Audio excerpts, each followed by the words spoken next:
शिक्षा की देवी माता सावित्रीबाई जी के चरणों में कोटि कोटि नमन करते हुए और त्याग की मूर्ति माता रमाबाई जी के चरणों में कोटि कोटि नमन करते हुए और बहुजन समाज में जन्मे सभी महापुरुषों को कोटि कोटि नमन करते हुए और आप सबको मेरा गर्व से जय भीम, जय भीम, जय भीम, जय भीम, जय भीम, जय भीम। जैसे कि अभी भाई साहब ने कहा, सुंदर जी ने, कि महिलाओं की ज्यादा संख्या है और मैं भी आज पहली बार ही देख रही हूँ कि महिलाओं की इतनी संख्या है, क्योंकि नवरात्रे चल रहे हैं और उसके बावजूद भी महिलाएं यहाँ पर बैठी हुई हैं।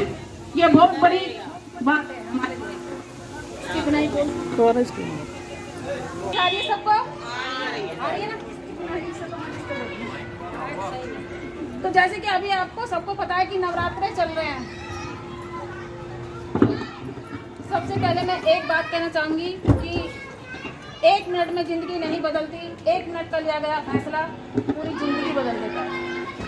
और ये फैसला हमारा भी अपना था, जो हमारी आज लाइफ में मैं जहाँ बैठी थी, आज मैं यहाँ खड़ी हूँ, क्योंकि 1 मिनट 1 सेकंड का ये फैसला था।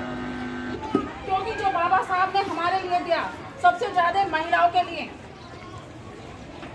जिनके साथ अत्याचार और शोषण होता आ रहा है, उनके लिए महिला कोड बिल बाबा साहब ने जो हम लोगों के दिया, तो उसी के वजह से आज जो मैं यहाँ खड़ी हूँ, क्योंकि हमें बोलने का भी अधिकार नहीं था। और जितना भी हमारा बहुजन समाज है उसको भी, क्योंकि पहले हमारे पीछे झाड़ आगे हांडी होती थी, हमें थूकने का भी अधिकार नहीं था। लेकिन ये सब आज हमारे किसने कराया? ये बाबा साहब की बदौलत है। आज मैं खड़ी हूँ, अच्छे कपड़े पहननी हूँ या बोल पा रही हूँ या अच्छे घर मकान है या कोठी बंगला कार है, ये सिर्फ बाबा साहब की बदौलत है, किसी देवी देवता का चमत्कार नहीं है। मैं बताऊंगी आपको कि कैसे चमत्कार नहीं है। जैसे कि एक कहानी के माध्यम से मैं बताती हूँ। एक बंदा था, बहुत पढ़ा लिखा और अच्छे पद पे था, अच्छी नौकरी करता था, लेकिन उसकी आंख में प्रॉब्लम होगी, वो अंधा हो गया। वो डॉक्टर के पास गया, उसने आंख का ऑपरेशन कराया और उसकी आंखें यानी कि उसकी रोशनी वापस आ गई। लेकिन वापस आने के बाद उसने क्या करा, वो सीधा हलवाई के पास गया और हलवाई के पास जा करके मिठाई ली और मिठाई लेकर के कहाँ पहुंचा? वो मंदिर में। अब मंदिर में जैसे गया तो उन्होंने सब जगह शीश अपना झुकाया, सब देवी देवता बैठे थे, सबके यार नतमस्तक हुआ। उसके बाद लास्ट में खड़ा हुआ, जल्दी कहने लगा कि माता रानी आपकी कृपा से मेरी आंखें ठीक हो गई। ऐसे ही हमारे एक जो उसका साथ का साथी था, वो गया और डॉक्टर साहब से कहने लगा कि डॉक्टर साहब, ये ऑपरेशन तो आपने किया इनका और मत्था कहाँ टेक रहे हैं? मंदिर में। भाई ऑपरेशन तो डॉक्टर ने किया था, तभी तो उसकी रोशनी आई थी। तो वो कहने लगा कि ये जो है ये आंख का अंधा था, इसका इलाज मैंने कर दिया, लेकिन ये दिमाग का, जो उसके दिमाग में अंधेरा है, उसका इलाज कौन कर सकता है? सिर्फ डॉक्टर बाबा साहब अम्बेडकर की विचारधाराएं, उनका इलाज वो ही कर सकते हैं। क्योंकि जब तक हम उनकी विचारधाराएं नहीं पढ़ेंगे तो हम कोई भी मतलब हमारा उजाला नहीं हो सकता। जैसे कि कोई घर है, मान लीजिए कि एक घर वर्षों से बंद है, तो अगर एक बंद है तो अगर हम उस घर में प्रवेश करते हैं तो जैसे ही हम कदम रखते हैं तो क्या करते हैं? सबसे पहले अंधेरे घर में हम जाएंगे तो उसकी एक माचिस लेंगे और एक उसको जलाएंगे, तो मतलब वर्षों का अंधेरा क्षण भर में दूर हो गया। मेरे कहने का तात्पर्य ये है कि हमें जो कुछ भी मिला है डॉक्टर बाबा साहब की वजह से मिला है, लेकिन हम कहाँ माथा टेकते हैं? मंदिरों में जाकर जो मांगते हैं मंदिरों से कि हमें मंदिर से मिलेगा। देखिए, अगर हमें अपने बच्चों को आगे बढ़ाना है, उन्नति करनी है, तो हमें मंदिर का रास्ता ना दिखा करके उन्हें स्कूल का, कॉलेज का, यूनिवर्सिटी का रास्ता दिखाएंगे, तो हमारे बच्चे वहीं से ही पढ़ करके IAS ऑफिसर, कलेक्टर, वो सब जो कुछ भी बनेंगे सब वहाँ से ही बन करके आएंगे, किसी मंदिर से नहीं आएंगे। क्योंकि मेरे कहने का तात्पर्य है, मंदिर में जो बैठे हैं वहाँ सिर्फ लुटेरे हैं, उनकी भी दुकान चल रही है, पंडितों की भी। एक मट्टी की मूर्त, उसे बनाने वाला कौन होता है? इंसानी को बनाता है भाई। ये मट्टी की मूर्त कौन बनाता है? कोई अपना आप तो कोई बनाता नहीं, जिसे हमने भगवान मान रखा है, वो अपना आप बनाते हैं क्या? नहीं बनाते ना। तो बनाने वाले भी तो इंसान ही होता है। सोचने वाली बात है, सिर्फ हमें सोचना है, विचार करना है कि बनाने वाले हम हैं और मानने वाले भी हम हैं, चढ़ाने वाले भी हम हैं, तो हमारा उद्धार कैसे होगा भाई? हमें जब तक हम अपने महापुरुषों की विचारधाराएं नहीं पढ़ेंगे, कोई बात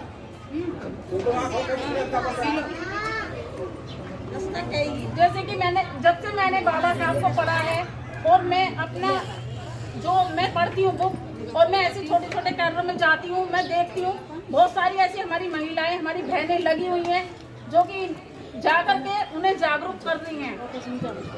हमें सिर्फ अपना इतिहास जानना है। हम यहाँ के मूल निवासी, यहाँ के राजा महाराजा हम ही लोग होते थे, लेकिन क्या करा इन मनोवादियों ने? हमें तो मतलब हमारा तो इन्होंने इतिहास ही छुपा दिया। तो उस इतिहास के लिए हमें जानना है, पढ़ना है और समझना है। क्योंकि हम एक छोटी सी बात है, अगर देखिए व्रती जो कोई भी व्रत रहता है, ये तो मुझे पता नहीं अब कौन व्रती है कौन नहीं है, मैं भी हूँ। मैंने भी 2018 से, जब से मैंने बाबा साहब को पढ़ा है और मैंने जाना है, मैंने सब कुछ छोड़ दिया। लेडीज़ें भर्ती रहती हैं, करवा चौथ का भी रहती हैं, होई का जो भी भर्ती रहती, मैं भी रहती थी, लेकिन मैं 4 साल से सब कुछ छोड़ चुकी हूँ और मेरे पति बैठे हैं मेरे सामने। मुझे अगर सपोर्ट है तो पूरी इन्हीं की सपोर्ट है। ये कहते हैं कि आप जाओ, क्योंकि मैं भी देखती हूँ, मैं चाहती हूँ कि सही मार्ग पे विचारधारा नहीं पढ़ेंगे तो अपने बच्चों को, आने वाली पीढ़ी को क्या बताएंगे? हम तो अच्छी जिंदगी जी रहे हैं, लेकिन मैंने कल ही एक कुछ पढ़ा था, बड़ा एक वीडियो आई थी, मुझे सोच के मेरे रोंगटे खड़े हो गए कि जो हमारे पूर्वजों ने, जो हमारा गौरवशाली इतिहास है, उसको छुपाया गया। इन मनुवादियों ने उसको छुपा दिया, लेकिन हमारे सामने कुछ और ही पेश कर दिया। जब तक हम अपना इतिहास को नहीं जानेंगे, तब तक हम अपने बच्चों को इतिहास नहीं बता सकते, क्योंकि हमारा गौरवशाली इतिहास है। हमारे जो महापुरुष हमें दे करके गए हैं, उसे हमें जानना जरूर है। जब तक हम जानेंगे नहीं तो अपने बच्चों को भी नहीं बता सकते, क्योंकि बच्चे ही, माता ही बच्चों के भविष्य की निर्माता होती है। क्योंकि बाप तो सुबह को जाकर के शाम को आता है, ये सबको पता है कि जो भी पेरेंट्स होते हैं, सही है क्या गलत है। अब क्या करते हैं, बहुत सी लेडीज से क्या करती है, व्रत रहती है, चाहे घर में पैसे ना हो उधार लेके आएंगी, कर्जा करेंगी, क्या करेंगी, चाहे अपने बच्चों को देसी घी से चिपड़ने की रोटी ना होगी, लेकिन उसमें देवता के आगे जरूर चढ़ाएगी। कहाँ चढ़ाएगी? मेरे लिए तो आज वो है आग में घी फूंक रहे हम। तो ये वाला काम करना चाहिए क्या हमें? अगर उसी घी को बचा करके हम अपने बच्चों को रगड़ चिपड़ कर रोटी दें तो शायद उसकी बुद्धि भी तेज होगी, लेकिन हम ऐसा नहीं करते। क्या करते हैं, चाहे हमारे पास पैसा ना हो, हम कर्जा लाएंगे, फल लाएंगे, माता रानी के 5 फल जरूर रखने हैं। हमें रखते हैं ना 5 फल, बहुत से तो मेवे भी रखते हैं, कोई मेवा मिष्ठान भी रखते हैं, 5 तरीके के रख देते हैं। लेकिन अगर हम, जब तक हम इन चीज़ों से, यानी कि पाखंड से प्रज्ञा की ओर नहीं जाएंगे, यानी अपना तर्क नहीं करेंगे, यानी कि अपनी बुद्धि का इस्तेमाल नहीं करेंगे। हो सकता है मेरी बात मत मानिए, अपनी बुद्धि का इस्तेमाल करिए, जो सही बात लगे उस बात को मानिए। जरूरी नहीं है कि मैं सही कह रही हूँ, लेकिन अपनी बुद्धि से जरूर सोचिए कि क्या सही है और क्या गलत है। क्योंकि देने वाले अगर हमारे मसीहा हैं तो सिर्फ डॉक्टर साहब अम्बेडकर जी हैं, और किसी ने हमें दिया नहीं। जो देने वाला होता है वो होता है देवता। लेकिन आज तक हम क्या देते हैं, औरों की देते हैं ना, चढ़ाते हैं, तो लेने वाला क्या होता है? देवता। तो बाबा साहब ने तो हमें दिया है ना, वो ये नहीं कहते कि मेरी पूजा करो, उन्होंने ये कहा है कि किताबें पढ़ो, आगे बढ़ो, क्योंकि इस देश के शासक हम हैं। लेकिन कोई भी हमारी जो महिला मंडली है वो अभी जिस दिन वो जागरूक हो जाएगी ना, तो फिर कोई भी नहीं रोक सकता। क्रांति लाने से कोई भी मतलब नहीं रोक सकता है। जब तक हमारी महिला जिस दिन भी जागरूक हो जाएगी, उस दिन क्रांति आने से कोई भी नहीं रोक सकता, क्योंकि हमारी महिलाओं को ही सचेत होना है और हमारी महिलाओं को ही अपने बच्चों को पढ़ा लिखा करके आगे लेकर के जाना है। क्योंकि हमें बिल्कुल भी हमें आगे, हम तो अच्छा फिर भी कर रहे हैं, लेकिन हमें आगे हम कर क्या रहे हैं? हमारे बच्चे हमसे आने वाले हमारे जो जनरेशन होगी पूछेगी कि हमारे माँ बाप करके क्या गए हैं। क्योंकि ये मनोवाद तो लगा हुआ है, हमें वहीं पर लाने के लिए लगा हुआ है कि भाई ये जो बहुजन समाज है इसे उसी पे लिया जहाँ पर इसकी पहले की थी। मैं कहना चाहूँ तो देखिए, एक बहुत किसी दिन फिर बताऊंगी कि नागल हमें अपने स्तन ढकने के लिए भी कर दिया जाता था, कर देना पड़ता था,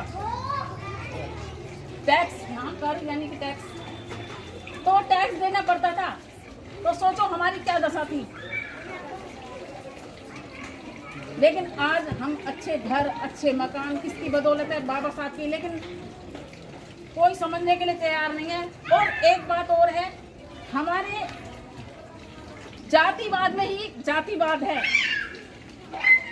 छुपा हुआ, जातिवाद में भी जातिवाद छुपा हुआ है। ये है, ये वो है। लेकिन जिस दिन हम एक हो गए, जो हमारी समाज बहुजन समाज 6743 जातियों में बटा हुआ है, जिस दिन एक हो गए तो हमें कोई भी नहीं रोक सकता। क्योंकि हर इंसान, ये चूड़ा है, ये चमार है, ये जाटा है, ये तेली है, तो नोली है, कुर्मी है, बहुत सारी जातें हैं जिसमें हम बटे हुए हैं। है तो इंसान ही, लेकिन इंसान ने इंसान को ही अलग कर रखा है जाति से। क्योंकि कोई भी समझने को तैयार नहीं है। लेकिन हमें समझना पड़ेगा, हम बहनों को समझना पड़ेगा। क्योंकि हमें अपने बच्चों को भविष्य, अगर हमें नज़र आ रहा है कि हमारे बच्चों का आने वाला भविष्य क्या होगा, गुलामी करनी पड़ेगी हमारे बच्चों को, तो उस गुलामी से आज़ाद कराना है तो पहले आपको जो हम काम करते हैं ये पाखंडवाद का, इसे छोड़ना पड़ेगा। इसी के साथ मैं उठाई जय भीम, जय भीम, जय भीम, जय भीम, जय भीम, जय भीम सभी।